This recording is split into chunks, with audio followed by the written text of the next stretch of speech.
Praise Lord. നല്ല സമയത്തിനായിട്ട് കർത്താവിന് സ്തോത്രം ചെയ്യുന്നു. I would like to thank Lord for this wonderful time He's given us. ആമേൻ. നമ്മൾ എഫേസ്യ ലേഖന പഠനത്തിലായിരുന്നു. We were studying from the book of Ephesians. അല്ലേ, നമ്മൾ ചിന്തിച്ചുകൊണ്ടിരുന്നത് 3-ാമത്തെ അധ്യായമായിരുന്നു. We were meditating on the chapter 3. ആമേൻ. 3-ാം അധ്യായം നമുക്ക് 2 ഭാഗമുണ്ടെന്ന് നമ്മൾ ചിന്തിക്കാൻ തക്കവണ്ണം ഇടയായി തീർന്നു. So we meditated that the chapter 3 has got 2 parts. ആമേൻ. അതിൽ 1-ാമത്തെ ഭാഗം എന്ന് പറയുന്നത് ദൈവിക മർമ്മങ്ങളെ കുറിച്ചാണ് നമ്മൾ സംസാരിച്ചു കൊണ്ടിരുന്നത്. So the first part mentioned about the heavenly mysteries. 2-ാമത്തെ ഭാഗം എന്ന് പറയുന്നത് പൗലോസിന്റെ ഒരു പ്രാർത്ഥനയായിരുന്നു. The second part was the prayer of Paul. പൗലോസിന്റെ പ്രാർത്ഥനയെ പറ്റി നമ്മൾ കഴിഞ്ഞ സ്തോത്രം ആഴ്ച ചിന്തിച്ചപ്പോൾ അവിടെ ഇങ്ങനെ നമ്മൾ ചിന്തിച്ചു. അവൻ 16-ാമത്തെ വാക്യം, അവൻ തന്റെ മഹത്വത്തിന്റെ ധനത്തിനൊത്തവണ്ണം അവന്റെ ആത്മാവിനാൽ നിങ്ങൾ അകത്തെ മനുഷ്യനെ സംബന്ധിച്ച് ശക്തിയോടെ ബലപ്പെടണമെന്നുള്ള ഭാഗം നമ്മൾ ചിന്തിക്കുവാൻ തക്കവണ്ണം ഇടയായി തീർന്നു. When we meditated on the prayer of Paul, we concentrated on verses 16. It says, He would grant you according to the riches of His glory to be strengthened with might through His Spirit in the inner man. ആമേൻ. സ്തോത്രം. അത് ഞാൻ ഇനി അത് വീണ്ടും പറയാൻ ആഗ്രഹിക്കുന്നില്ല. നമ്മുടെ അകത്തെ മനുഷ്യൻ ശക്തിയോടെ ബലപ്പെടണമെന്നുള്ള ഭാഗമാണ് നമ്മൾ കഴിഞ്ഞ പ്രാവശ്യം ചിന്തിക്കുവാൻ തക്കവണ്ണം ഇടയായി തീർന്നത്. So last time we discussed that our inner man must be strengthened through the Spirit. 17-ാമത്തെ വാക്യം നമ്മൾ ഇങ്ങനെയാണ് വായിക്കുന്നത്, ക്രിസ്തു വിശ്വാസത്താൽ നിങ്ങളുടെ ഹൃദയങ്ങളിൽ വസിക്കേണ്ടതിനും വരം നൽകണം എന്നും നിങ്ങൾ സ്നേഹത്തിൽ വേരൂന്നണമെന്നുള്ള കാര്യമാണ് 17-ാമത്തെ വാക്യത്തിൽ പറയുന്നത്. In the 17th verse it says that Christ dwell in your hearts through faith, that you being rooted and grounded in love. ആമേൻ. അപ്പോ ക്രിസ്തു വിശ്വാസത്താൽ നിങ്ങളുടെ ഹൃദയങ്ങളിൽ വസിക്കണം എന്നാണ് ഇവിടെ പൗലോസ് അപ്പോസ്തലൻ പറയുന്നത്. So Paul is telling that the Christ should dwell in your heart through faith. ആമേൻ. എന്താണ് ഈ വാക്യത്തിന്റെ അർത്ഥം എന്ന് പറയുന്നത്? What does this verse mean? ആമേൻ. ക്രിസ്തു വിശ്വാസത്തിൽ വസിക്കേണ്ടതിന് ദൈവം വരം നൽകേണ്ട ആവശ്യമുണ്ടോ? So does God need to give you that gift that Christ should dwell in your heart? Hallelujah. ഇവിടെ നമ്മൾ ബൈബിൾ മനസ്സിലാക്കുമ്പോൾ തിരുവചനം പറയുന്നത് ദൈവം വസിക്കുന്ന മന്ദിരമാണ് നമ്മുടെ ശരീരം. So when we read the Bible, we know that God dwells in us through our body. ആമേൻ. ദൈവത്തിന്റെ വാഗ്ദത്തം എന്ന് പറയുന്നത് പരിശുദ്ധാത്മാവ് എന്നേക്കും ആമേൻ നിങ്ങളോട് കൂടെ ഇരിക്കേണ്ടതിന് ഞാൻ നൽകി തരും എന്നുള്ളതാണ് ദൈവത്തിന്റെ വാഗ്ദത്തം എന്ന് പറയുന്നത്. His promise towards us is that the Holy Spirit will dwell with us. അപ്പോൾ എന്നേക്കും ഇരിക്കും എന്നൊരു വാഗ്ദത്തമാണ് ദൈവം നൽകിയിരിക്കുന്നത്. So God has promised that Holy Spirit will be with us always. ആമേൻ. സ്തോത്രം. ഹല്ലേലൂയ. അപ്പോ എന്നേക്കും ഇരിക്കുന്ന പരിശുദ്ധാത്മാവ് ഞാൻ നിങ്ങൾക്ക് നൽകി തരുമെന്ന പ്രോമിസ് ഉള്ളപ്പോൾ ഇവിടെ എന്താണ് പറയുന്നത്? ക്രിസ്തു വിശ്വാസത്തിൽ നിങ്ങളുടെ ഹൃദയങ്ങളിൽ വസിക്കേണ്ടതിന് വരം നൽകണമെന്ന് പൗലോസ് പറയുന്നതിന്റെ അർത്ഥം എന്താണ്? So when God is giving Holy Spirit for us, then why is it mentioned in this verse that Christ may dwell in your hearts through faith, that you may be rooted and grounded in love, which is considered as a gift from God? Hallelujah. ഇവിടെ ഞാൻ മനസ്സിലാക്കുന്ന അർത്ഥം എന്ന് പറയുന്നത് നമ്മുടെ ഹൃദയങ്ങളിൽ ക്രിസ്തു വസിക്കുന്നു എന്നുള്ള ഒരു ബോധ്യം നമുക്കുണ്ടാകണം. So we should have an understanding, a realization that Christ is dwelling in our hearts. ആമേൻ. അതിന് ദൈവത്തിന്റെ വരം നമുക്ക് ആവശ്യമാണ്. So we need that gift from God to have that realization. Hallelujah. അപ്പോ ക്രിസ്തു നമ്മളിൽ അഥവാ പരിശുദ്ധാത്മാവ് നമ്മളിൽ വസിക്കുന്നു എന്നുള്ള ബോധ്യം എനിക്കും നിങ്ങൾക്കും ആവശ്യമാണ്. പരിശുദ്ധാത്മാവിന്റെ മന്ദിരമാണ് ഞാനും നിങ്ങളും എന്നുള്ള ഒരു ബോധ്യം എനിക്കും നിങ്ങൾക്കും ആവശ്യമാണ്. So we need to have the realization that Holy Spirit dwells within us in our body. Hallelujah. അപ്പോൾ ക്രിസ്തു നമ്മളിൽ വസിക്കുന്നു എന്നുള്ള ബോധ്യമുണ്ടെങ്കിൽ മാത്രമേ നമുക്കൊരു വിശുദ്ധ ജീവിതം നയിക്കാനായിട്ട് സാധിക്കത്തുള്ളൂ. We will only be able to lead a holy life if we have the realization that Christ dwells in us. Hallelujah. അടുത്ത വാക്യത്തിൽ പറയുന്നത്, അടുത്ത വചനം ഇങ്ങനെയാണ് ദൈവത്തിന്റെ വചനത്തിൽ പറയുന്നത്. അവൻ അടുത്ത 17-ാമത്തെ വചനം വായിക്കാമോ? 17th verse. ക്രിസ്തു വിശ്വാസത്താൽ നിങ്ങളുടെ ഹൃദയങ്ങളിൽ വസിക്കേണ്ടതിനും വസിക്കേണ്ടതിനും വരം നൽകണം എന്നും നിങ്ങൾ സ്നേഹത്തിൽ വേരൂന്നി അടിസ്ഥാനമുള്ളവരായി വീതിയും നീളവും ഉയരവും ആഴവും എന്ത് എന്ന് സകല വിശുദ്ധന്മാരോടും കൂടെ ഗ്രഹിപ്പാനും മതി. അവിടെ പറയുന്നത് അടുത്തത് പറയുന്നത് നിങ്ങൾ സ്നേഹത്തിൽ വേരൂന്നി അടിസ്ഥാനപ്പെട്ടവരായി വീതിയും നീളവും ഉയരവും ആഴവും എന്ത് എന്ന് സകല വിശുദ്ധന്മാരോടുകൂടെ ഗ്രഹിക്കണമെന്നാണ് പൗലോസ് ഇവിടെ പ്രാർത്ഥിക്കുന്നത്. So in the 17th and 18th verse, Paul is praying that you have to be rooted and grounded in love and may be able to comprehend all the saints in width, length, depth and height. ആമേൻ. അപ്പൊ സ്നേഹത്തിൽ വേരൂന്നുക എന്നുള്ളൊരു പദമാണ് ഇവിടെ ഉപയോഗിച്ചിരിക്കുന്നത്. So the term used here is being grounded or rooted in love. അവൻ എപ്പോഴാണ് ഒരു വൃക്ഷം വേരൂന്നുമ്പോഴാണ് ആ വൃക്ഷം വളരെ ശക്തമായും വളരെ ഉയരത്തിലും ഏത് പ്രതികൂലത്തിലും അത് ആ വൃക്ഷം തകർന്നു പോകാതെ നശിച്ചു പോകാതെ അവൻ നിലനിൽക്കുന്നത് ഒരു വൃക്ഷം ആഴത്തിൽ വേരൂന്നുമ്പോഴാണ്. So only a tree which is grounded very deep can withstand any difficulties it faces. Hallelujah.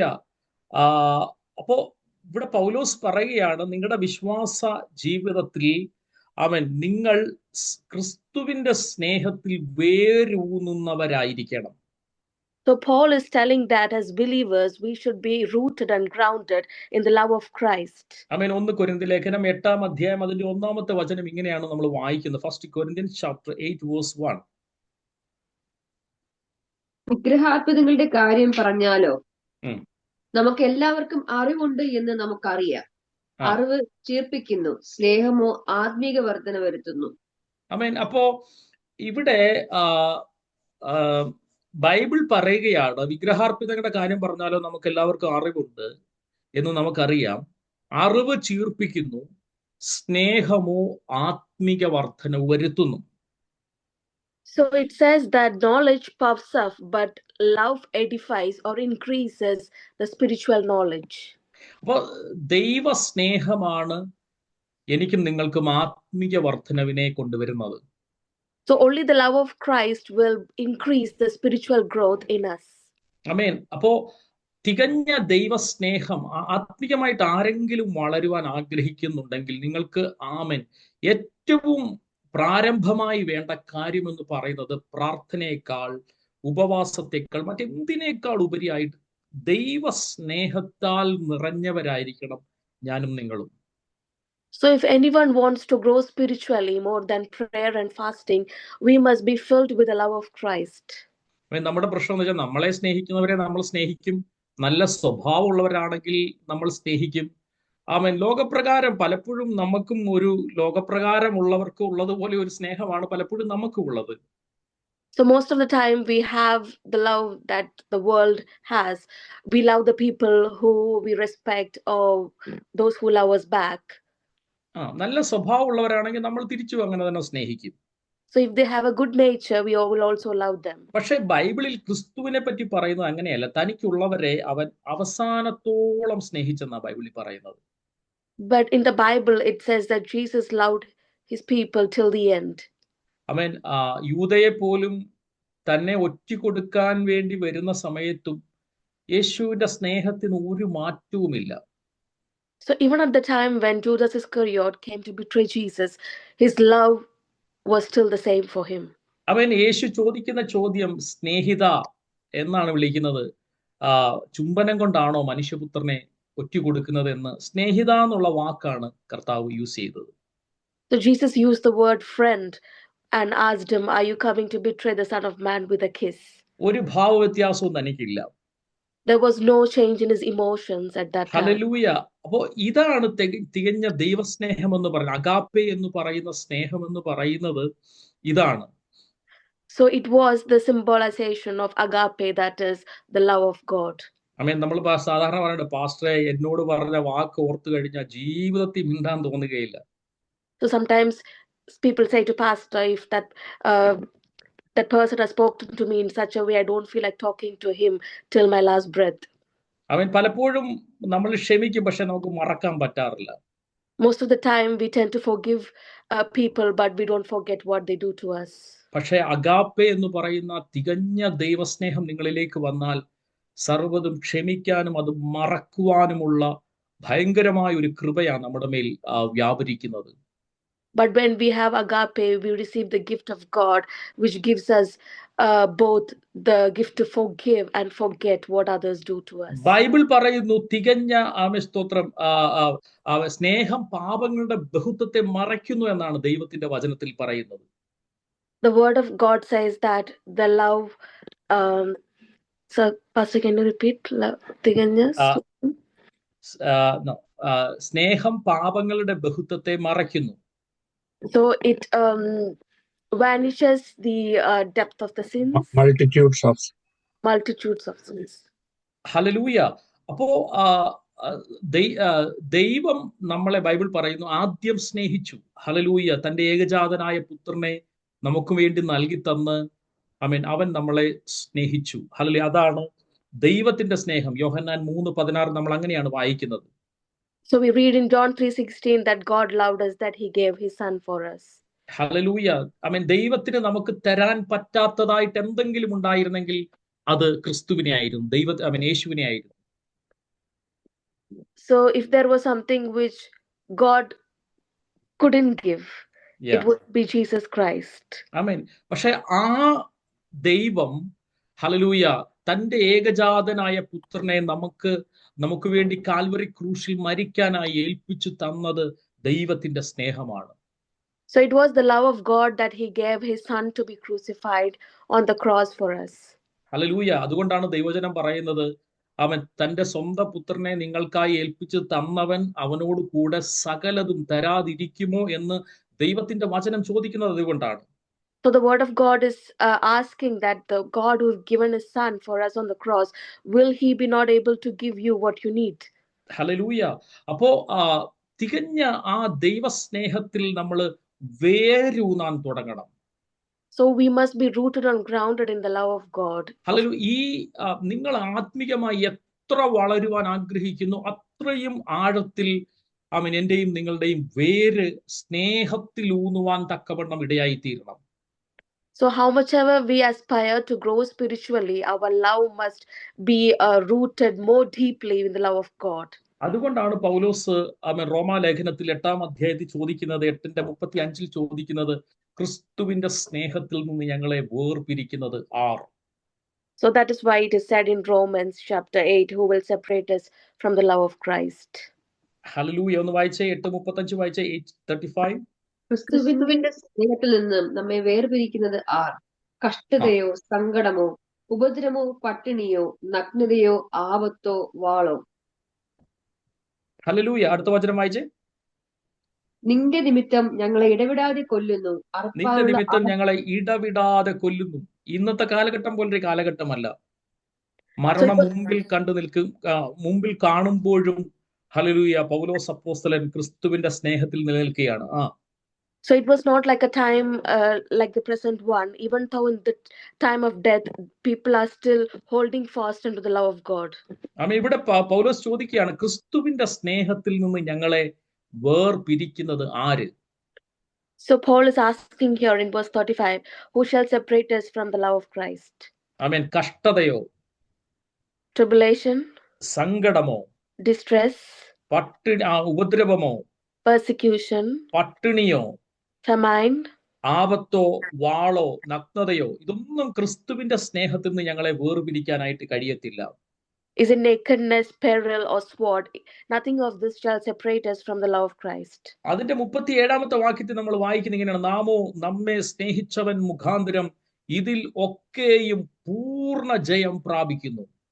In 37 it says, yet in all these things we are more than conquerors through him who loved us. അപ്പൊ അങ്ങനെയാണെങ്കിൽ ഇന്ന് രാത്രിയിൽ ഒരു ദൂത് ഞാൻ പറയാം. എത്ര വലിയ കഷ്ടതകൾ നിങ്ങളുടെ ജീവിതത്തിൽ വന്നാലും, സങ്കടങ്ങളും ഉപദ്രവവും വന്നാലും, പട്ടിണിയോ ആപത്തോ വാളോ വന്നാലും ശരി, അതിലൊക്കെയും ദൈവം നമുക്ക് പൂർണ്ണ ജയം നൽകുമെന്ന് വിശ്വസിക്കുന്നവർക്കായി സ്തോത്രം ചെയ്യുന്നു.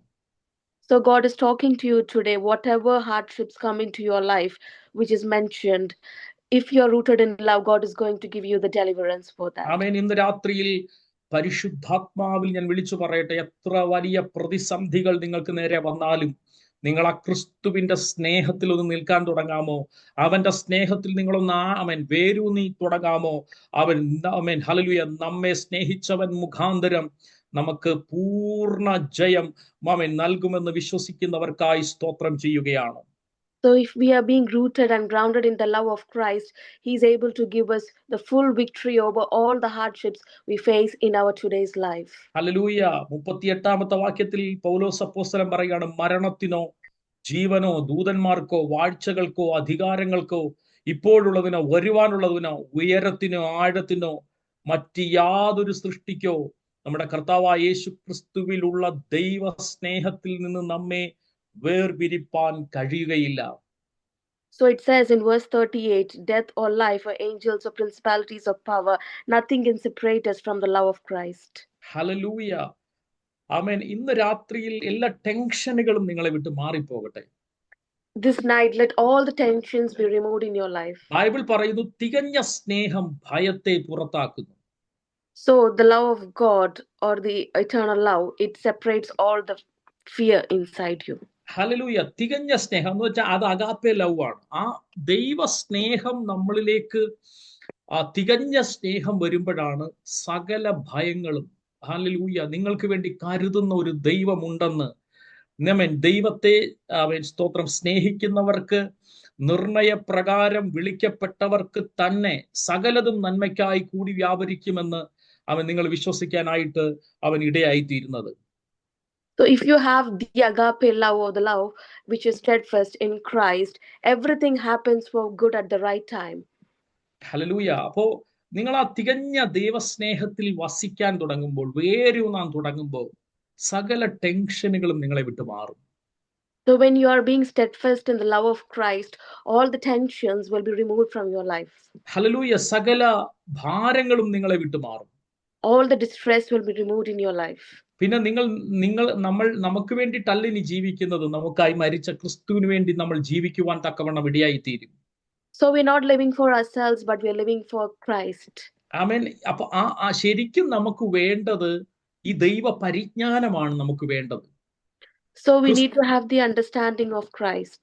ആമേൻ. അപ്പോ ഈ ഇത്ര ഭയങ്കര സ്നേഹമായ ക്രിസ്തുവിന്റെ ശരിക്കും പരിജ്ഞാനം നമ്മളിലേക്ക് വരണം. പരിജ്ഞാനം എന്ന് പറഞ്ഞു കഴിഞ്ഞാൽ വാക്കിന്റെ അർത്ഥം അറിവ് എന്നാണ് അർത്ഥം. So it mentions about the understanding of Christ. ആമേൻ. ഞാൻ അതിന്റെ ഒരു വാക്യം പറയാം. 2 പത്രോസ്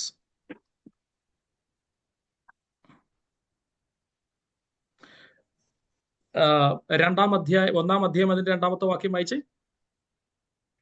2 Peter 1 verses 2. ദൈവത്തിന്റെയും നമ്മുടെ കർത്താവായ യേശു ക്രിസ്തുവിന്റെയും പരിജ്ഞാനത്തിൽ നിങ്ങൾക്ക് കൃപയും സമാധാനവും വർദ്ധിക്കുമാറാകട്ടെ. അതിന്റെ ഇംഗ്ലീഷ് വായിച്ച്. Grace and peace be multiplied to you in the knowledge of God. Hallelujah. അപ്പോ ദൈവ പരിജ്ഞാനത്തിലാണ് നമുക്ക് കൃപയും സമാധാനവും ഉണ്ടാകുന്നത്. Solely in the knowledge of God, grace and peace is multiplied to you. അപ്പോ പരിജ്ഞാനം എന്ന് പറയുന്ന വാക്കിന്റെ അർത്ഥം അറിവെന്നാണ് അർത്ഥം. So it mentions knowledge means understanding or wisdom. Amen.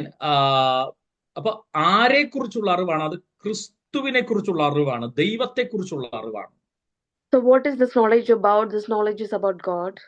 Hallelujah. അപ്പൊ ക്രിസ്തുവിന്റെ സ്നേഹത്തെ കുറിച്ചുള്ള പരിജ്ഞാനം നിങ്ങളിലേക്ക് വരാൻ തുടങ്ങുമ്പോൾ നിങ്ങൾക്ക് കൃപ വർദ്ധിക്കും, സമാധാനം വർദ്ധിക്കും. So when you have the knowledge of God, both grace and peace will be multiplied to you. എന്തുകൊണ്ടാ പൗലോസ് ഇത്രയും ഭയങ്കരമായി ദൈവത്തിന് വേണ്ടി പ്രയോജനപ്പെടാനുള്ള കാരണം എന്താന്ന് നിങ്ങൾക്ക് അറിയാമോ? So you know why Paul was used mightily by the Lord.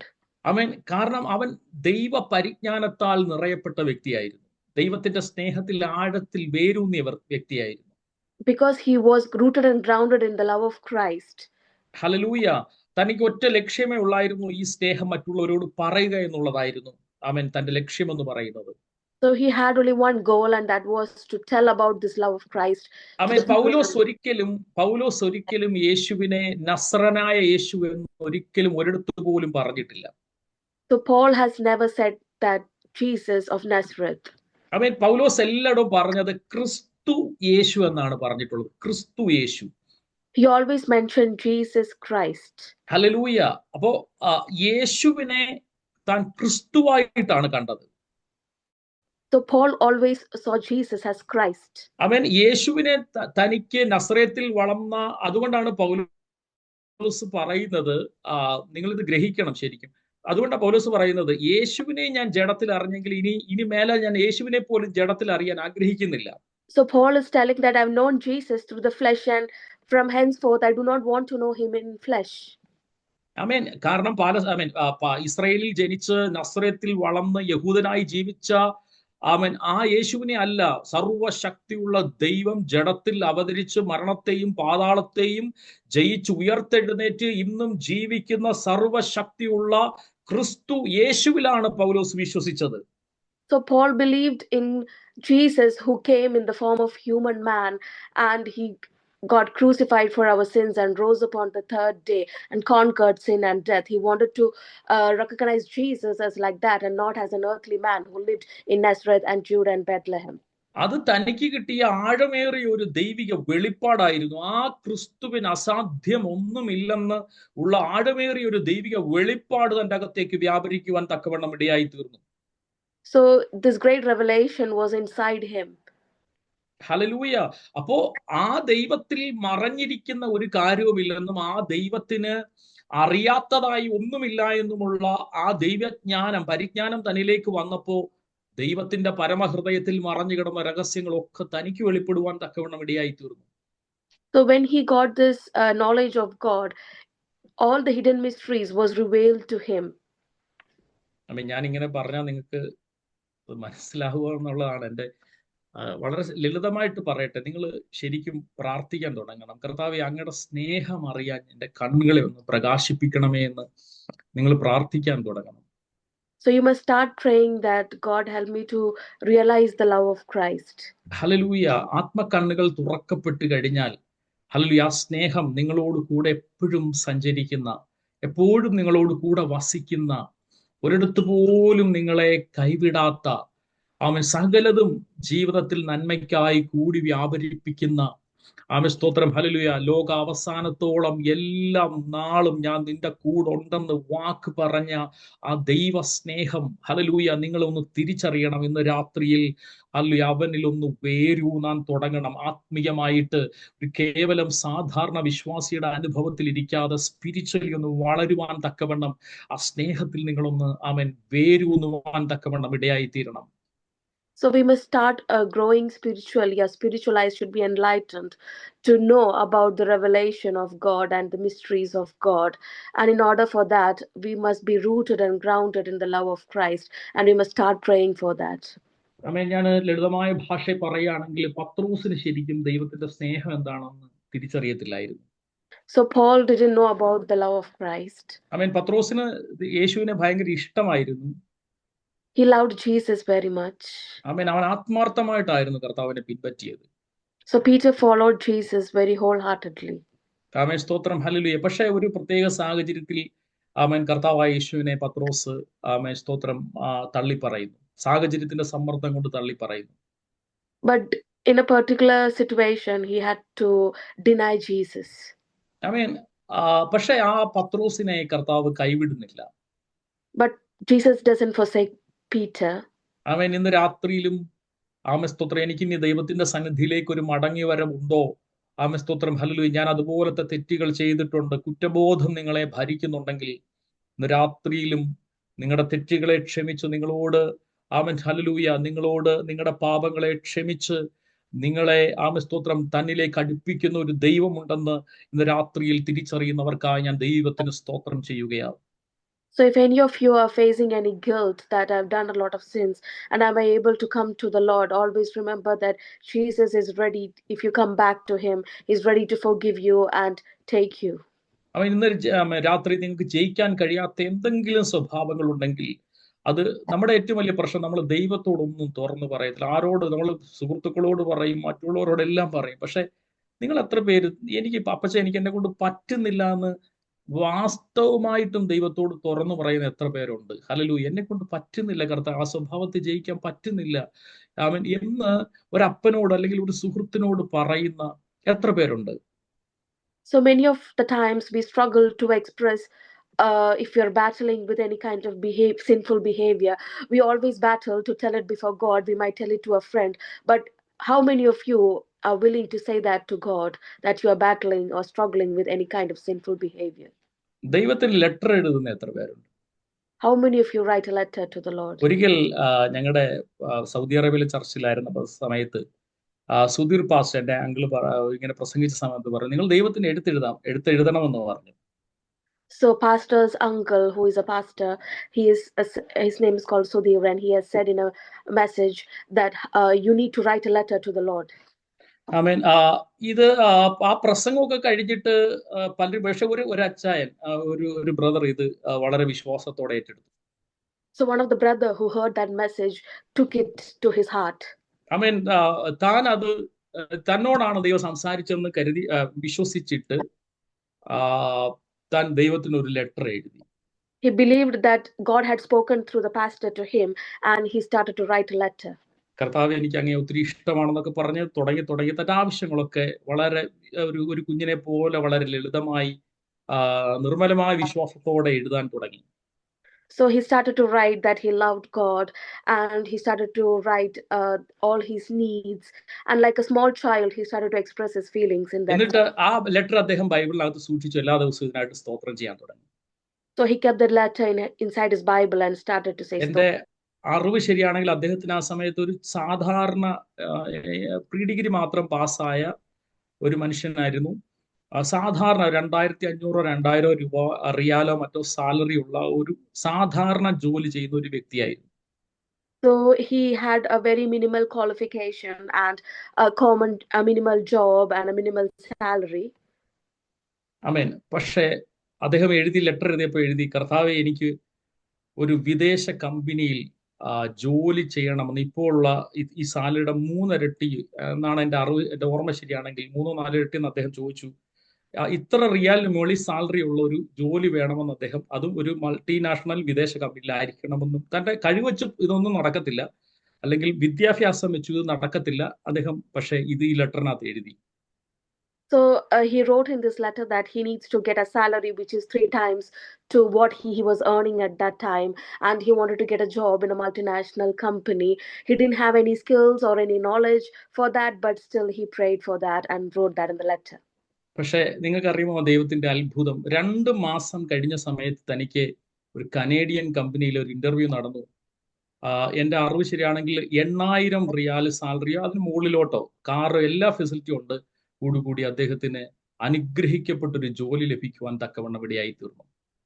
So after 2 months of praying like this, he got a job from a Canadian company, and his salary was 8000 reals, and he had a car and all the facilities. ആമേൻ. നിങ്ങൾക്ക് അറിയുമോ അദ്ദേഹം അപ്പോ 10% കൊടുത്തുകൊണ്ടിരുന്ന ദശാംശം കൊടുത്തുകൊണ്ടിരുന്ന അദ്ദേഹം ഇത് കിട്ടിക്കഴിഞ്ഞപ്പോൾ 20% ശതമാനം ദശാംശം ദൈവത്തിന് കൊടുക്കാനായിട്ട് തുടങ്ങി. So he used to pay 10% of his salary. He used to give his tithe, and once he got this job from the Canadian company, he started to pay 20% as tithe. ഞങ്ങള് ഒരുമിച്ചാണ് താമസിക്കുന്നത്. ഒരു റൂമിൽ അദ്ദേഹം, മറ്റൊരു റൂമിൽ ഞാനാണ്. ഇദ്ദേഹം പിന്നീട് ഒത്തിരിയായിട്ട് ബൈബിൾ വായിക്കാനായിട്ട് തുടങ്ങി. ചുരുക്കി പറഞ്ഞു കഴിഞ്ഞാൽ ഇദ്ദേഹം 1000 ആണ്ട് ബൈബിൾ പഠിപ്പിക്കാനും ഒരു അനുഗ്രഹിക്കപ്പെട്ട ശുശ്രൂഷകനായി പിന്നത്തേതിൽ വളരാനും തുടങ്ങി. So after that, pastor used to share a house with Pastor Sudhir, and what happened was ഞാൻ പറഞ്ഞ അച്ചായനെ പറ്റി സാക്ഷ്യം പറഞ്ഞ അച്ചായന്റെ കാര്യമാണ്. Okay, so the person who wrote the letter, he was later used by the Lord to teach a lot of spiritual things to the people. ഞാൻ പറയുന്നത് തികഞ്ഞ ദൈവസ്നേഹം നിങ്ങളിലേക്ക് വരാൻ തുടങ്ങുമ്പോൾ ആത്മികമായി നിങ്ങൾ അനുഗ്രഹിക്കപ്പെടുവാനായിട്ട് ഇടയായിത്തീരും. So when you have the love of Christ, you will be enriched spiritually a lot. Hallelujah. ഇവിടെ പത്രോസ് യേശുവിനെ തള്ളി പറഞ്ഞു, പക്ഷെ പത്രോസിനെ കർത്താവ് കൈവിട്ടില്ല. Even though Peter denied Jesus, Jesus did not forsake him. Hallelujah. പത്രോസിനെ കർത്താവിന് മടക്കിക്കൊണ്ടുവന്ന് തന്റെ ശുശ്രൂഷയിലേക്ക് ആക്കണമെന്നുള്ള ദൈവത്തിന്റെ വലിയ പദ്ധതിയായിരുന്നു. So God wanted Peter to come back and say about his love. ഇന്ന് രാത്രിയിൽ അവൻ ഹല്ലേലൂയ തകർന്നിരിക്കുന്ന അനുഭവത്തിൽ അവൻ വാഗ്ദത്തം കിട്ടിയതാണ്, പക്ഷെ ആ വാഗ്ദത്തം എത്തിപ്പിടിക്കാൻ ഒരു തരത്തിലും സ്തോത്രം കഴിയാത്ത അനുഭവത്തിൽ ഇരിക്കുന്ന വ്യക്തികളോട് അവൻ ഇന്ന് രാത്രി ഞാൻ വിളിച്ചു പറയട്ടെ, ദൈവസ്നേഹം നിങ്ങളെ ഒരിക്കലും കൈവിടുന്ന ദൈവമല്ല. The love of Christ will never separate you from anything. Hallelujah. ഇവിടെ പത്രോസിനെ തിരിച്ചു കൊണ്ടുവരാനായിട്ട് ദൈവം പഴയ വലയും പടകും ഒക്കെ എടുത്തുകൊണ്ട് പോയ മീൻ പിടിക്കാനായിട്ട് പോയ പത്രോസിനെ കർത്താവ് തിരിച്ചു കൊണ്ടുവരുന്ന ഭാഗമാണ് നമുക്ക് യോഹന്നാന്റെ സുവിശേഷത്തിൽ അവസാനത്തെ അധ്യായത്തിൽ 21-ാമത്തെ അധ്യായത്തിൽ കാണുവാനായിട്ട് സാധിക്കുന്നത്. So in the last chapter of John, we can see that Peter, who went back to his fishing trade, is brought back by Jesus. Hallelujah. അന്ന് രാത്രിയിലും പത്രോസിനൊന്നും പിടിക്കാനായിട്ട് സാധിച്ചില്ല. So that time Peter could not catch any fish.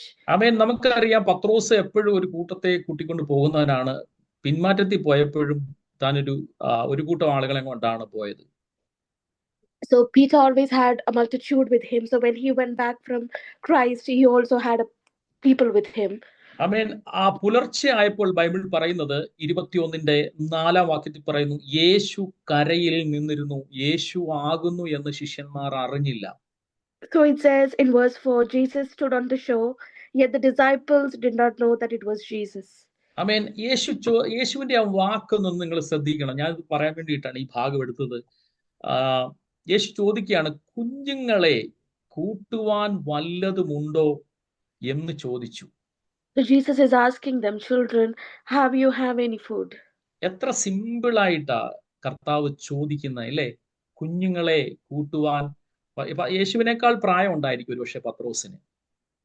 So Jesus may be younger than Peter, but still Jesus is asking Peter, children, do you have any food? Hallelujah. ഇപ്പൊ പിന്മാറ്റത്തിലെ ഇവര് പോയിരിക്കുന്നത്. So they have backslided now. കുറച്ച് ദിവസങ്ങൾക്ക് മുമ്പ് ഈ യേശുവിനെ പത്രോസ് തള്ളി പറഞ്ഞതാണ്. So some days before Peter denied Jesus. പക്ഷെ യേശുവിന്റെ മനസ്സിൽ ഇതൊന്നുമല്ല.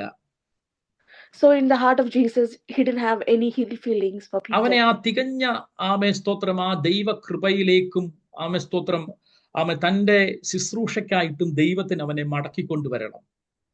So Jesus still wanted him to come back and use him for his ministry. Hallelujah. അപ്പോ യേശു ചോദിക്കുക കുഞ്ഞുങ്ങളെ കൂട്ടാൻ. അപ്പൊ ഇന്ന് രാത്രിയിലും പലപ്പോഴും നമ്മുടെ മനസാക്ഷിയിലാണ് ഈ കുറ്റബോധത്താൽ നിറയപ്പെട്ട് ഹല്ലേലൂയ ദൈവം എന്നെ സ്നേഹിക്കുവോ, ദൈവത്തോട് എനിക്ക് അടുക്കാൻ പറ്റുമോ എന്നൊക്കെയുള്ള ഒത്തിരി ആവശ്യമില്ലാത്ത ചിന്തകൾ നമ്മുടെ മനസ്സിനകത്ത് സ്തോത്രം നിറഞ്ഞു നിൽക്കുന്നത്. So most of the time we have these unwanted thoughts in our heart. Will Christ accept me? Hallelujah. ഇന്ന് രാത്രിയിൽ അതുകൊണ്ടാണ് പൗലോസ് പറയുന്നത്, നമ്മുടെ പോരിന്റെ ആയുധങ്ങൾ ജഡികങ്ങളല്ല, ദൈവസന്നിധിയിൽ കോട്ടകളെ ഇടിപ്പാൻ ശക്തിയുള്ളതത്രയെന്ന് ദൈവത്തിന്റെ വചനത്തിൽ പറയുന്നത്. So the weapons of our warfare are not of the flesh but of the spirit. Hallelujah. Bible പറയുന്നത് അവയാൽ ഞങ്ങൾ എന്തിനെ ഇടിക്കുമെന്നാ പറയുന്നത്? സങ്കല്പങ്ങളെ ഇടിക്കണമെന്നാണ് പൗലോസ് പറയുന്നത്. So here Paul is telling that we must break all the unwanted thoughts and imaginations. ഒരാൾ വായിച്ചേ 2 കൊരിന്ത്യർ ലേഖനം 10-ാമത്തെ അധ്യായം അതിന്റെ 4-5 വചനങ്ങൾ വായിച്ചേ. 2 Corinthians chapter 10 verse 4 and 5. ഞങ്ങളുടെ പോരിന്റെ ആയുധങ്ങളോ ജഡികങ്ങളല്ല, കോട്ടകളെ ഇടിക്കുവാൻ ദൈവസന്നിധി ശക്തിയുള്ളവ തന്നെ. അവയാൽ ഞങ്ങൾ സങ്കല്പങ്ങളും ദൈവത്തിന്റെ പരിജ്ഞാനത്തിന് വിരോധമായി പോകുന്ന എല്ലാ ഉയർച്ചയും ഇടിച്ചു കളഞ്ഞ് ഏത് വിചാരത്തെയും ക്രിസ്തുവിനോടുള്ള അനുസരണത്തിനായിട്ട് പിടിച്ചടക്കി. മതി. അവിടെ പറയുന്നത് നമ്മൾ ഈ കോട്ട എന്ന് പറയുമ്പം ശരിക്കും നിങ്ങൾ പുതിയ നിയമത്തിലെ കോട്ട എന്ന് പറയുന്നത് നമ്മുടെ മനസ്സിലാണ് പിശാച് കെട്ടിപ്പോക്കുന്നത്. So most of the time in the New Testament, Satan puts a lot of strongholds in our heart. Hallelujah. അപ്പോ അത് സങ്കല്പങ്ങളായിട്ട് നമ്മുടെ മനസ്സിലേക്ക് പിശാച് കൊണ്ടുവരും. So he brings it to us as imaginations. ആമേൻ. ദൈവ പരിജ്ഞാനത്തിന് വിരോധമായി പൊങ്ങുന്ന എല്ലാ ഉയർച്ചകളും എന്ത് ചെയ്യണം? അതിനെ ഇടിക്കണം. ദൈവശക്തിയാൽ അതിനെ ഇടിക്കണം നമ്മൾ. So any imaginations against the will of God or against the knowledge of God, we must break that. ഏതൊരു വിചാരത്തെയും ക്രിസ്തുവിനോടുള്ള അനുസരണത്തിനായിട്ട് നമ്മൾ പിടിച്ചടക്കണം. So any thought which is against the will of God, we must break that. എന്ന് പറഞ്ഞു കഴിഞ്ഞാൽ ദൈവവചനത്തിന് വിരോധമായി നമ്മുടെ മനസ്സിൽ വരുന്ന ഏതൊരു ചിന്തകളെയും അതിന് നിങ്ങൾ ഇടം കൊടുക്കരുത്. ഒരിക്കലും നമ്മൾ അതിന് സ്തോത്രം ഹല്ലേലൂയ ഒരു നെഗറ്റീവ് ചിന്ത, അത് നേതൃത്വത്തെ കുറിച്ചാകട്ടെ, മറ്റാരെ സഹവിശ്വാസികളെ കുറിച്ചാകട്ടെ, നമ്മുടെ ബന്ധുക്കളെ കുറിച്ചാകട്ടെ, ആരെ കുറിച്ചായാലും ഫസ്റ്റ് ചിന്ത വരുമ്പോൾ തന്നെ നിങ്ങൾ അതിനെ യേശുക്രിസ്തുവിന്റെ നാമത്തിൽ ശാസിക്കണം. അത് നമ്മൾ വിവേചിക്കണം. ഈ ചിന്ത എൻ്റെ അകത്ത് ഇത് എവിടുന്നായി വരുന്നേ? സ്തോത്രം അതിനെ ഫസ്റ്റ് ആ ചിന്തയെ തന്നെ അതിനെ നമ്മൾ പക്ഷെ പലപ്പോഴും നമ്മുടെ പ്രശ്നം നമ്മൾ തിരിച്ചറിയത്തില്ല. ഇത് സ്തോത്രം പിശാച് കൊണ്ടുവരുന്ന ഒരു ആയുധമാണ്, അല്ലെങ്കിൽ അവന്റെ ഒരു തന്ത്രമാണോ തിരിച്ചറിയാതെ നമ്മൾ അതിനെ ഇടം കൊടുത്ത് ആഴത്തിൽ അതിന് ചിന്തിച്ച് നമുക്കതിനകത്ത് പുറത്തു വരാത്ത രീതിയിൽ പലപ്പോഴും നമ്മൾ അകപ്പെട്ടു പോവുകയാണ് ചെയ്യാറുള്ളത്. So when we have any negative thoughts which Satan brings to our heart, we must not analyze it and go deep into that, but we must bring them into captivity according to the obedience of Christ. It can be any thought against the church believers or against the church pastors, anything like that. We must not give space to the devil and get those thoughts inside us. Praise the Lord. Hallelujah. ഇതാണ് ശരിക്കുമുള്ള ഒരു പുതിയ നിയമ വിശ്വാസിയുടെ പോരാട്ടം എന്ന് പറയുന്നത്. നമ്മുടെ മനസ്സിനകത്തുള്ള ഈ ചിന്തകളെയും വിചാരത്തെയും സ്തോത്രം ദൈവവചനത്താൽ അതിനെ തകർത്തുകളയ എന്നുള്ളതാണ്. എന്നിട്ട് ദൈവവചനം കൊണ്ട് നമ്മൾ അതിനെ നമ്മുടെ മനസ്സിനെ നിറയ്ക്കുക എന്നുള്ളതാണ് ആത്മീയ പോരാട്ടം എന്ന് പറയുന്നത്. So the spiritual battle is that we fill ourselves with the word of God and break all the strongholds of the devil. പിശാച് പറയും നീ പരാജയമായി പോയി എന്ന് പറയുമ്പോൾ നിങ്ങൾ പറയണം, ഇല്ല, എല്ലായിടത്തും എല്ലായ്പ്പോഴും എന്നെ ജയത്തോടെ നടത്തുന്നവനാണ് ദൈവം എന്ന് ഉടനെ തന്നെ നമ്മൾ വചനം വായി തുറന്ന് പറയണം. So when Satan says that we are a failure, we must say with the word of God that we are victorious in Christ. നമ്മുടെ കുഞ്ഞുങ്ങളെ നോക്കുമ്പം കണ്ടോ നിന്റെ കുഞ്ഞിങ്ങനെ നടക്കുന്നതെന്ന് പറയുമ്പോൾ നിങ്ങൾ പറയണം, എന്റെ സ്തോത്രം ഹല്ലേലൂയ മക്കൾ ഹല്ലേലൂയ മേശയ്ക്ക് ചുറ്റും ഒലിവ് തൈകൾ പോലെയാകുമെന്ന പിശാച് ദൈവവചനം പറയുന്ന അങ്ങനെ തന്നെ എന്റെ കുഞ്ഞുങ്ങൾ മാറും. ആ വചനം നിങ്ങൾ പറയണം. So when Satan speaks about your children, you must tell him back that my children are olive plants around my table. We must speak the word of God. Hallelujah. Bible പറയുന്നു നാമോ ക്രിസ്തുവിന്റെ മനസ്സുള്ളവരായിരുന്നു. നമുക്ക് we have the mind of Christ. നമ്മൾ ക്രിസ്തുവിന്റെ മനസ്സുള്ളവരാണ്. So Bible says that we should have the mind of Christ. Hallelujah. അപ്പോ ഇവിടെ പത്രോസിനെ കർത്താവ് പത്രോസിനോട് ചോദിക്കുകയാണ്, കുഞ്ഞുങ്ങളെ കൂട്ടാൻ വല്ലതും ഉണ്ടോ എന്ന് ചോദിക്കുകയാണ്. So here Jesus is asking Peter, children, do you have anything to eat? സ്തോത്രം. അപ്പൊ പത്രോസിന്റെ മറുപടി ഒന്ന് വായിച്ചേ, ആ വാക്യം വായിച്ചേ. What is the reply of Peter? 21-ാമത്തെ അധ്യായം. യേശു ആകുന്നതെന്ന് ശിഷ്യന്മാർ അറിഞ്ഞില്ല. യേശു അവരോട് കുഞ്ഞുങ്ങളെ കൂട്ടുവാൻ വല്ലതും ഉണ്ടോ എന്ന് ചോദിച്ചിട്ട് ഇല്ല എന്ന് ഉത്തരം പറഞ്ഞു. പടകിന്റെ വലതുഭാഗത്ത് വല വീശുവിൻ, എന്നാൽ നിങ്ങൾക്ക് കിട്ടും എന്ന് അവൻ അവരോട് പറഞ്ഞു. അവർ വീശി, മീനിന്റെ പെരുപ്പം ഹേതുവായി അത് വലിപ്പാൻ കഴിഞ്ഞില്ല. ഹല്ലേലൂയ. അവിടെ പറയുന്നത് പടകിന്റെ വലതുഭാഗത്ത് വീശുവീൻ, എന്നാൽ നിങ്ങൾക്ക് കിട്ടുമെന്ന് അവൻ അവരോട് പറഞ്ഞു. അവർ വീശി, മീനിന്റെ പെരുപ്പം ഹേതുവായിട്ട് അത് വലിപ്പാൻ സ്തോത്രം കഴിഞ്ഞില്ല. അപ്പൊ അവിടെ പറയുന്നത് പടകിന്റെ വലതുഭാഗത്ത് വീശ്, അപ്പൊ നിങ്ങൾക്ക് കിട്ടുമെന്ന് കർത്താവ് അവിടെ പത്രോസിനോട് പറയുകയാണ്. So here Jesus is telling Peter, cast the net on the right side of the boat. ഇന്ന് ഒരുപക്ഷെ പത്രോസിന് തിരിച്ചു പറയാൻ കാണും, കർത്താവ് ഞങ്ങൾ കൂടുതൽ പ്രാവശ്യം വീശിയത് ഈ പടകിന്റെ വലതുഭാഗത്താണ്. So today Peter might say to Jesus, most of the time we had cast the net on the right side. പക്ഷേ അവന്റെ വാക്കിന് മുമ്പിൽ വലയിറക്കിയാൽ എവിടെയാ പരാജയപ്പെട്ടു പോയത്, അവിടെ നിങ്ങളെ ജയമാക്കി മാറ്റുവാൻ ദൈവത്തിന് കഴിയും. So if you listen to his word, where you have been a failure, the Lord is able to make it success for you. ആമേൻ, സ്തോത്രം. അവിടെ എപ്പോഴാ അവര് കർത്താവാണെന്ന് തിരിച്ചറിഞ്ഞതെന്ന് അവിടെ അറിയാമോ? അവൻ അതിന്റെ വലിപ്പം കൊണ്ട് അല്ലെങ്കിൽ പെരുപ്പം ഹേതുവായിട്ട് അത് വരിക്കാൻ പറ്റാതായപ്പോ അവരുടെ പ്രതീക്ഷകൾക്ക് അപ്പുറമായിട്ട് ഒരു ക്യാച്ച് അല്ലെങ്കിൽ ഒരു മീൻപിടുത്തം അവർക്ക് കിട്ടിക്കഴിഞ്ഞപ്പോ പെട്ടെന്ന് യേശു സ്നേഹിച്ച ശിഷ്യൻ യോഹന്നാൻ പറയുക, നമ്മുടെ പ്രതീക്ഷയ്ക്ക് അപ്പുറമാണോ എങ്കിൽ അത് മറ്റാരുമല്ല, അത് കർത്താവാണ് എന്ന് പെട്ടെന്ന് ഒരു വെളിപ്പാട് അവനുണ്ടാകുവാൻ തക്കവണ്ണം ഇടയായി തീർന്നു. So it was at that point of time when they got the multitude of fish that the disciples realized that it was the Lord who was in their boat. ഇന്ന് രാത്രിയിലും നിങ്ങളുടെ പ്രതീക്ഷകൾക്ക് അപ്പുറമായി ചില ദൈവത്തിന്റെ പ്രവർത്തികൾ ചെയ്യുവാൻ, ഹല്ലേലൂയ, നാം ചിന്തിക്കുന്നതിലും നനയ്ക്കുന്നതിലും അത്യന്ത പരമായി ചെയ്യുവാൻ നമ്മിൽ വ്യാപരിക്കുന്ന ശക്തിക്ക് കഴിയുമെന്ന് ഇന്ന് രാത്രിയിലും ഹല്ലേലൂയ വിശ്വസിക്കുന്നവർക്കായി ഞാൻ ദൈവത്തിന് സ്തോത്രം ചെയ്യുകയാണ്. So if you're ready to believe that God can do miracles for you which is beyond our thoughts and imaginations, the Lord will do that for you. Hallelujah. ഇത് നിങ്ങൾ വിശ്വാസത്തോടെ ഒന്ന് ഏറ്റെടുത്തേ. ഹല്ലേലൂയ. നിങ്ങൾ ചിന്തിക്കുന്നതിനപ്പുറമായി ചില ദൈവ പ്രവർത്തികൾ വെളിപ്പെട്ട് വരാൻ വേണ്ടി പോകുക. ഹല്ലേലൂയ. കുടുംബത്തിന് വേണ്ടി, സഭയ്ക്ക് വേണ്ടി, ദേശത്തിന് വേണ്ടി, ഹല്ലേലൂയ, തലമുറകൾക്ക് വേണ്ടി, ഹല്ലേലൂയ, അവൻ നാം ചിന്തിക്കുന്നതിലും നനയ്ക്കുന്നതിലും അവൻ അത്യന്തപരമായി ദൈവം ചെയ്യാൻ വേണ്ടി പോകുക. So the Lord is able to do for yourself, for your family, for your church and for the city, the things which are beyond your imagination and control. Hallelujah. Amen, സ്തോത്രം. ഇവിടെ നമുക്ക് കാണാൻ പറ്റുന്നത് അവർക്ക് ഹല്ലേലൂയ 153 വലിയ മീനുകൾ അവർക്ക് കിട്ടുകയാണ്. അവിടെ ഹല്ലേലൂയ യേശു അവർക്ക് വേണ്ടി പ്രാതൽ ഒരുക്കി കാത്തിരിക്കുകയാണ്. സ്തോത്രേ, വന്ന് പ്രാതൽ കഴിച്ചു കൊള്ളുവീൻ. അതിന്റെ 12ാമത്തെ വാക്യം നോക്കിക്കേ. വന്ന്, ഞാൻ ഈ വാക്യം വായിക്കുന്നത് ക്രിസ്തുവിന്റെ സ്നേഹം എന്താ നമ്മൾ തിരിച്ചറിയണം. യേശു അവരോട് പറയുകയാണ്, പറഞ്ഞു, കർത്താവാകുന്നുവെന്ന് അറിഞ്ഞിട്ട് ശിഷ്യന്മാരിൽ ഒരുത്തനും നീ ആരാകുന്നു എന്ന് അവനോട് ചോദിപ്പാൻ തുനിഞ്ഞില്ല. യേശുവിനെ തള്ളി പറഞ്ഞിട്ട് പോയ പത്രോസിന് വേണ്ടി അല്ലെങ്കിൽ ശിഷ്യന്മാർക്ക് വേണ്ടി കർത്താവ് പ്രാതൽ ഒരുക്കി, ബ്രേക്ക്ഫാസ്റ്റ് ഒരുക്കി കാത്തിരിക്കുകയാണ്. ബ്രേക്ക്ഫാസ്റ്റ് അവർക്ക് വേണ്ടി ഒരുക്കി വെച്ചിരിക്കുക. കർത്താവാണ് ഒരുക്കിയത്. So Jesus is preparing a breakfast for his disciples who backslided from him, and he's asking them to come and eat in verse 12. Hallelujah. അപ്പൊ നോക്കിയേ, ദൈവത്തിന്റെ ആ സ്നേഹം ഒന്ന് നോക്കിക്കേ.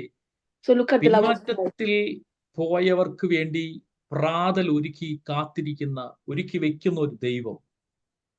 Look at the love of Christ who's prepared breakfast for the people who have backslided and went back.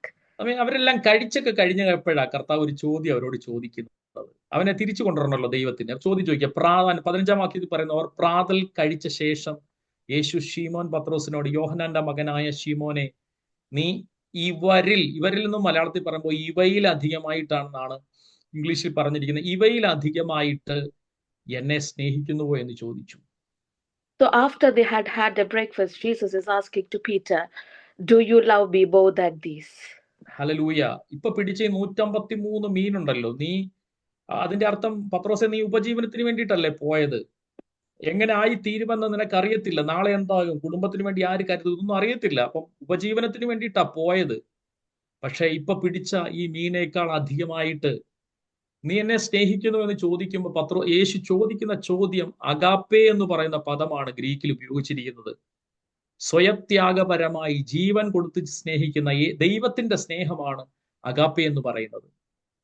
So here Jesus is showing agape love, that is the selfless love towards Peter, and he's referring when he's mentioning in verse 15 that do you love me more than these? These are the 153 fishes he's got. He's asking Peter, do you love me more than these? ആമേൻ. പക്ഷെ പത്രോസ് മറുപടി പറയുന്നത്, അതിന് പത്രോസ്, ഉവ്വ് കർത്താവേ, എനിക്ക് നിന്നോട്, മലയാളത്തിൽ പറഞ്ഞിരിക്കുന്ന പ്രിയമുണ്ടെന്ന്, സ്നേഹമെന്നല്ല പറഞ്ഞിരിക്കുന്നത്, പ്രിയമുണ്ട്. ഭാഷയുടെ പരിമിതിയാണ്, നമുക്ക് മലയാളത്തിലെ ഭാഷയുടെ പരിമിതിയാണ്. പക്ഷെ പത്രോസ് ഉപയോഗിച്ച പദം എന്ന് പറയുന്നത് ഫിലയോ എന്ന് പറയുന്ന ഒരു ഗ്രീക്ക് പദമാണ്. ഫിലയോ, അതിന്റെ അർത്ഥം ആ പദത്തിന്റെ അർത്ഥം സുഹൃത് സ്നേഹം എന്നാണ്. ആ പദത്തിന്റെ ഫിലയോ എന്ന് പറയുന്ന വാക്കിന്റെ അർത്ഥം എന്ന് പറയുന്നത്. So Peter is replying back to Jesus saying that you know that I love you. So the love mentioned here is in the Greek term phileo, which refers to the friendship love. സമയം മുമ്പോട്ട് പോകുന്നതുകൊണ്ട് ഞാൻ പറയട്ടെ, രണ്ടാമതും യേശു ചോദിച്ചത് agape തന്നെയാണ്.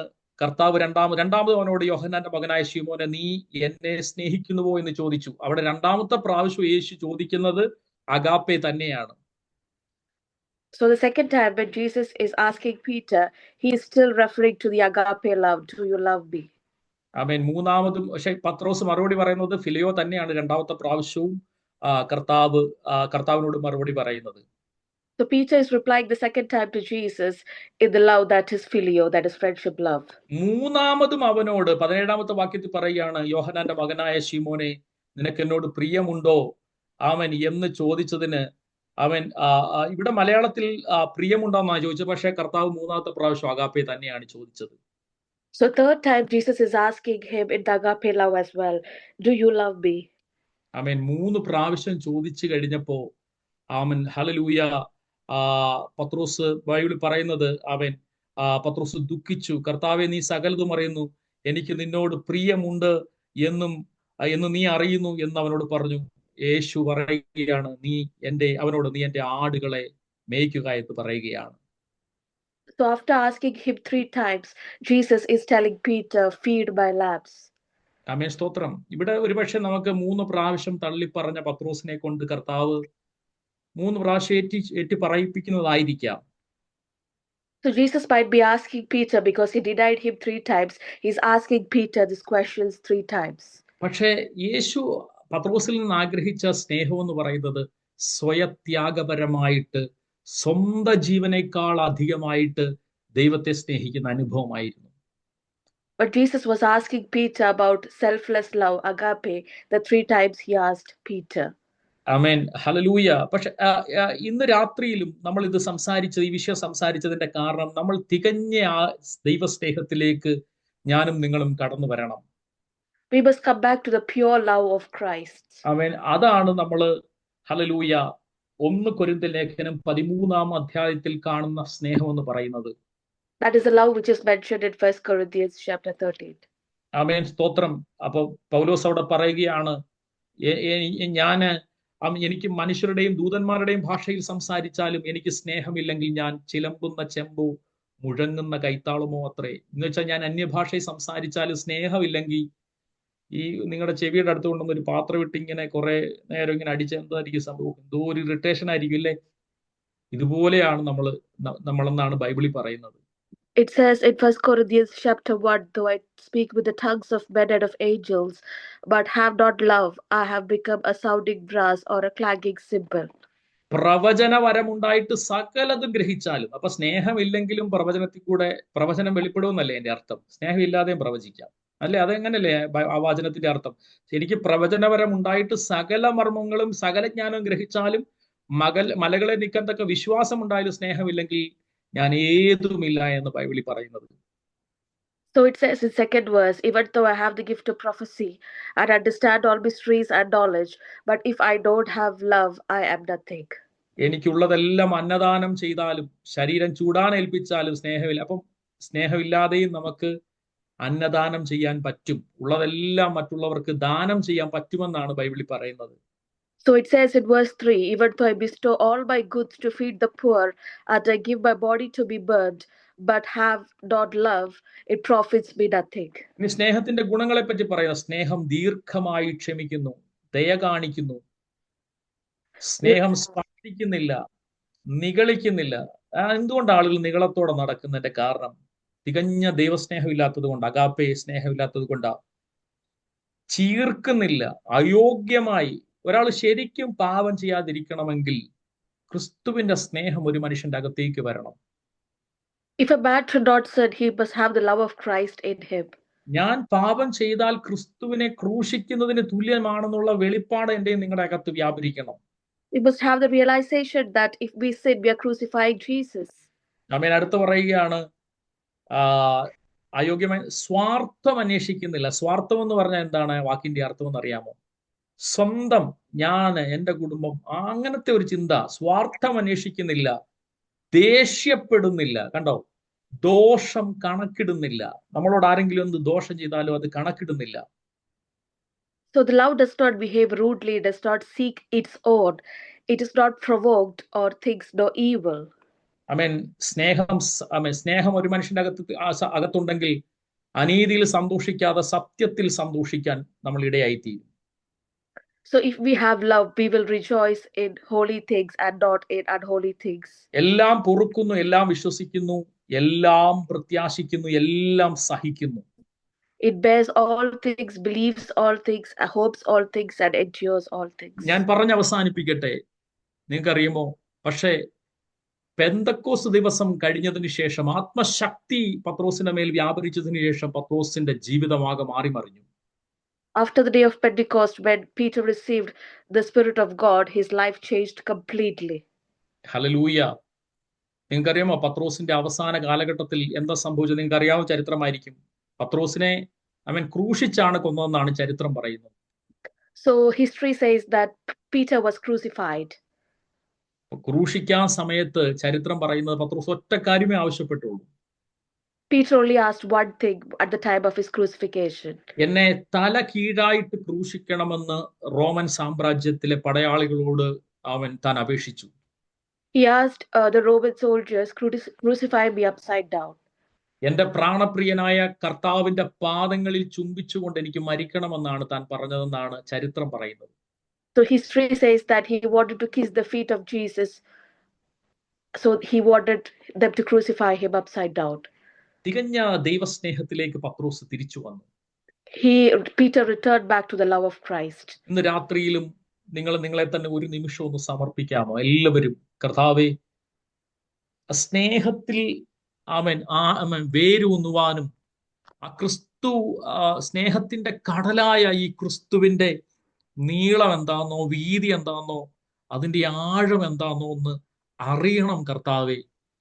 Hallelujah. ഞങ്ങൾ ഇന്ന് വരെ അറിഞ്ഞ ഒരു ദൈവസ്നേഹമല്ല ബൈബിളിൽ പറഞ്ഞിരിക്കുന്നതെന്ന് ഞങ്ങളെ ചെറുതായെങ്കിലും ഇന്ന് രാത്രിയിൽ കേൾപ്പിച്ച വചനങ്ങൾക്കായിട്ട് സ്തോത്രം കർത്താവേ. ഹല്ലേലൂയ. ആ സ്നേഹം അറിയാൻ ഞങ്ങളെ സമർപ്പിക്കുകയാണ്.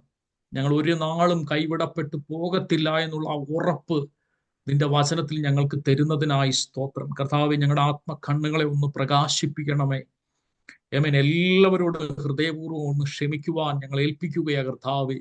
ഞങ്ങളോട് ദോഷം പ്രവർത്തിച്ചവരോട് ഹൃദയപൂർവ്വം ക്ഷമിക്കുവാൻ കർത്താവ് കൃപ ചെയ്യണമേ. ഇന്ന് രാത്രിയിൽ കർത്താവ് എല്ലാ ഹൃദയത്തിലെ മുറിവുകളെയും ദൈവം സൗഖ്യമാക്കണമേ. ഹല്ലേലൂയ.